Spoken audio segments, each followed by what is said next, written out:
I'm Charlene Stevens. Welcome to Council Update. Today we're going to talk about a new Public Works radio project. Joining me is Mayor Myron Bailey. Mayor, we're getting some new radios for our Public Works trucks. Yeah, it's so funny to think about something as minor as this, but it's something that we've been truly working on for a long time because they're out, just like 900 megahertz with the police and all that. This isn't to that extent. They don't need 900 megahertz, right. But obviously our Public Works employees need to be able to communicate with each other. Yep, and absolutely. So we wanted to make sure, and Public Works, our Les Burstyn and the group, wanted to make sure that we could have a system that trucks could talk to, or employees of each truck or parks and such could talk to each other throughout the day.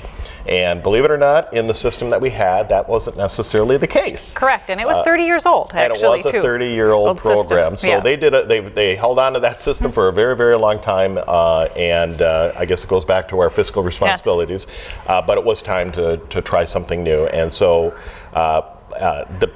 The key here is it is kind of a low band system. Yep. It isn't, like I said, 900 megahertz or 800 megahertz or anything like that. But this new system should last us at least 20 years going into the future, and it fits suitably to the needs that the Public Works Department needs. And it allows the trucks to communicate with each other. I mean, again, when we've got individuals out either in a storm situation or snow plowing, they need to be able to communicate. The kind of central main office Public Works Director sometimes needs to be able to communicate to all of the drivers at one time.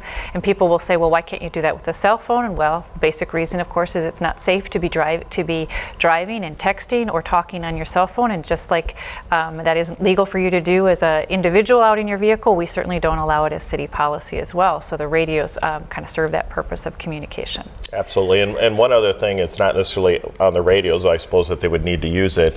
I did want to just do a quick shout out for Public Works. You know, obviously recently we had the storm that kind of went through, it went through our community, and we had a lot of tree damage, and Public Works did an amazing job of doing cleanup around the community and offering the opportunity for people to bring their brush down to the curb. So even something like this, which didn't necessarily affect what happened here, but would in the future with communications about people calling in and saying, I brush here or something into that. But thanks to the Public Works group and thanks to the community for a lot of accolades to our Public Works and Public Safety departments during that storm that we had, and the damage and the cleanup afterwards. So I just thought I'd plug that in here since we're talking about Public Works. And we had three bids on the three quotes or three RFPs that we received, and the actual contract was a little under $70,000 at $69,900. So fairly good price for something that's going to last us 20 years. Yeah, exactly. I agree. And they're 30 happy. Different radios. They're happy about it too. Exactly. So for more information about the radio project, please contact Public Works Director Les Burstyn. Thank you, Mayor Bailey. Thank you.